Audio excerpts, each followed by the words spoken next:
হৰি এটা পৰিশ্ৰমী ল'ৰা আছিল। তাৰ গাঁও চন্দনপুৰত তাৰ এখন ৰেচনৰ দোকান আছিল। পৰিয়ালৰ নামত তাৰ কোনোৱেই নাছিল। তাৰ মাক-দেউতাকৰ মৃত্যু হৈছিল। তাৰ বিয়াৰ বয়সো হৈছিল, কিন্তু বিয়া পাতিবলৈ তাৰ এজনীও ছোৱালীৰ পচন্দ হোৱা নাছিল। গোটেই দিনটো সি দোকানতেই থাকে আৰু সপ্তাহৰ মূৰত চহৰলৈ গৈ দোকানৰ প্ৰয়োজনীয় বস্তুবোৰ কিনি আনে। হৰি, 5 কেজি আটা আৰু এটা বিস্কুটৰ পেকেট দেচোন মোক। খুৰী, আটা আছে, কিন্তু বিস্কুটহে নাই। বিস্কুট কালিলৈ আহি লৈ যাব। মই আজি আবেলি চহৰলৈ যাম হে। ঠিক আছে, হ'ব বাৰু। তই কিবা খালি নে? নাই খোৱা খুৰী, চহৰলৈ যাওঁতে ৰাস্তাতেই কিবা খাই ল'ম। মোৰ কথা শুন আৰু সোনকালে তই বিয়া পাত, তেতিয়াহে তোৰ খোৱা-বোৱাৰ সময়বোৰ ঠিক হ'ব। চাচোন, নাখাওঁতে তই কিমান ক্ষীণাই গৈছ। ভাল ছোৱালী এজনী চাইহে মই বিয়া পাতিব লাগিব, নহ'লে বিয়াৰ পাছত দেখোন মোৰ অৱস্থা বেয়া হৈ যাব। হৰি, তই যেতিয়া ইমান ভাল, গতিকে তই তোৰ পত্নীজনীও ভালেই পাবি দে। মহিলাগৰাকীয়ে আটা লৈ গুচি গ'ল আৰু আবেলি হৰিয়ে বাইক লৈ চহৰলৈ যাবলৈ লৈছিল। সি সদায় যিটো ৰাস্তাৰে চহৰলৈ গৈছিল, সেই ৰাস্তাটো সেইদিনা কিবা কাৰণত বন্ধ হৈ আছিল। সেইবাবে সি বেলেগ এটা ৰাস্তাৰে চহৰলৈ যাবলগীয়া হৈছিল। সেই ৰাস্তাটো বহুত দীঘল আৰু বহুত নিজান আছিল। সি ৰাতিপুৱাৰে পৰা একোৱেই খোৱা নাছিল। তাৰ বহুত ভোক লাগি আছিল। তেতিয়াই সি এখন চাহৰ দোকান দেখিলে। এইখন দেখোন চাহৰ দোকান। হৰিয়ে তাতেই বাইকখন ৰখালে আৰু সি চাহৰ দোকানখনলৈ গ'ল। দোকানখনত এজনী ধুনীয়া ছোৱালীয়ে চাহ বনাই আছিল।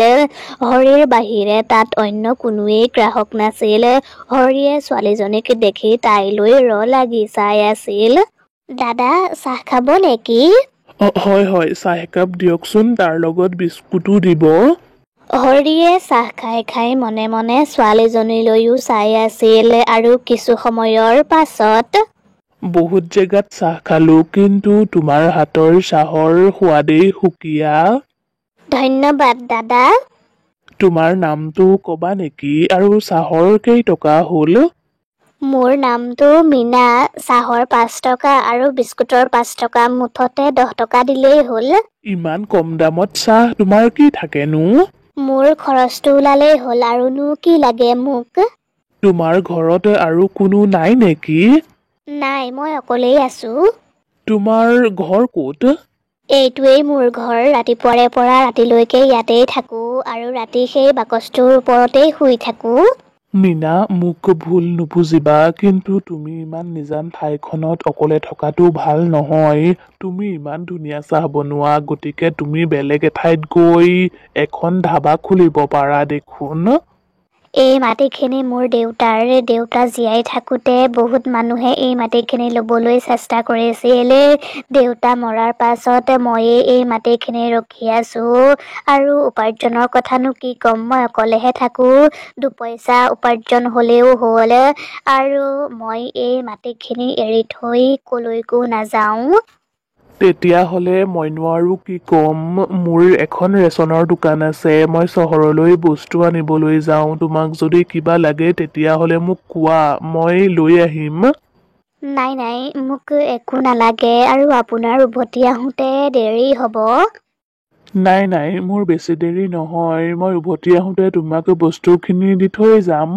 আন্ধাৰ হোৱাৰ লগে লগেই মই মোৰ দোকান বন্ধ কৰোঁ আৰু আপুনি ৰাতি ভুলতো এইফালে নাহিব। আৰু আপোনাৰ চাহ খোৱা হ'ল নহয়, গতিকে আপুনি এতিয়া যাওক, নহ'লে আপোনাৰ দেৰি হ'ব। মীনাৰ কথাবোৰৰ পৰা এনেকুৱা লাগিছিল যেন তাই হৰিৰ পৰা আঁতৰত থাকিব বিচাৰিছে। সেইবাবে হৰিয়েও একো নক'লে আৰু সি তাৰ পৰা গুচি গ'ল। কিছু সময়ৰ পাছত হৰি চহৰৰ পৰা উভতি আহিলে।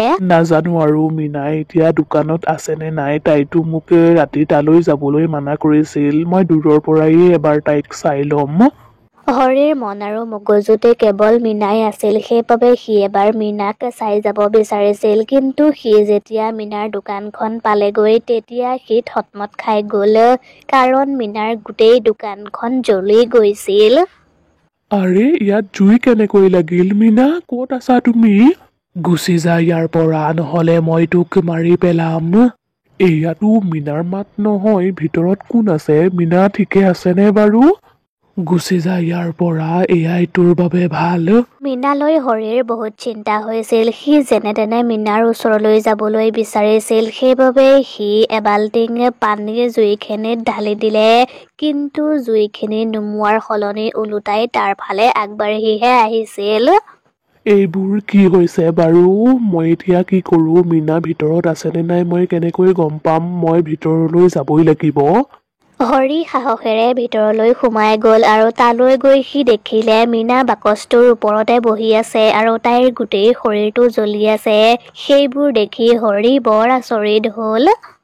মীনা, কি কৰি আছা তাত? ওলাই আহা তাৰ পৰা সোনকালে। মীনায়ে একো উত্তৰ নিদিলে আৰু সেইবাবে সি মীনাৰ ওচৰলৈ গ'ল আৰু সি যেতিয়াই মীনাৰ হাতখনত ধৰিলে তেতিয়া কৈছিলো নহয় মই, ইয়াৰ পৰা গুচি যাগৈ, কিন্তু মোৰ কথা নুশুনিলি। এতিয়া মই তোক মাৰি পেলাম।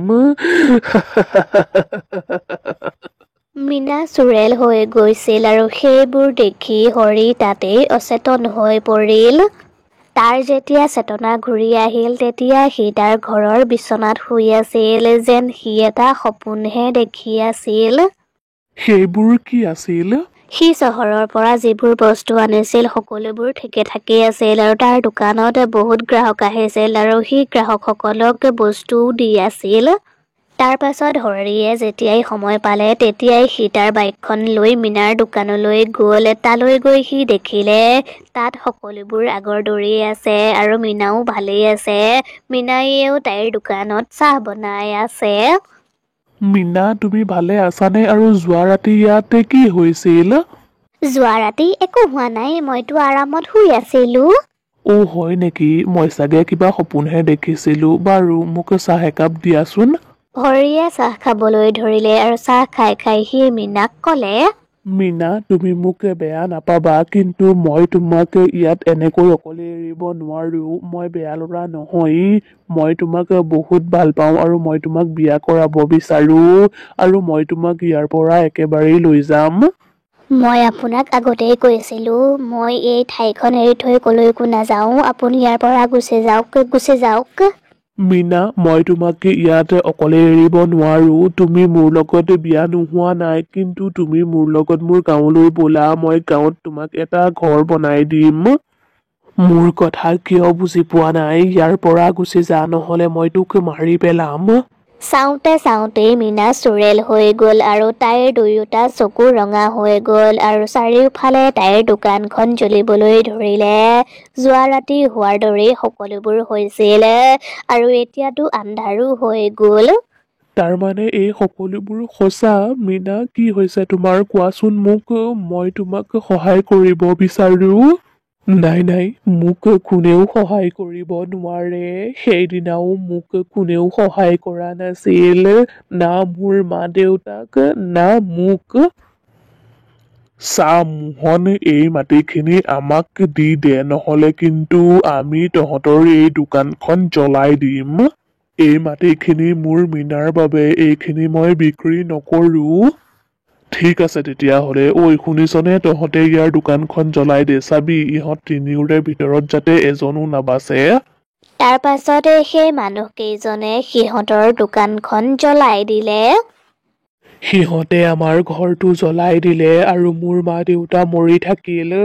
মই বাচিবৰ বাবে আমাৰ দোকানত থকা বাকচটোৰ ভিতৰতেই সোমাই আছিলো, কিন্তু সিহঁতে আমাৰ দোকানখনো জ্বলাই দিলে আৰু মই বাকচটোৰ ভিতৰতেই মৰি থাকিলো। মীনা, তোমাৰ লগত বহুত বেয়া হ'ল। তুমি মোক কোৱা, তুমি কি বিচাৰা? তুমি সেই মানুহকেইজনৰ পৰা প্ৰতিশোধ ল'ব বিচাৰা নেকি?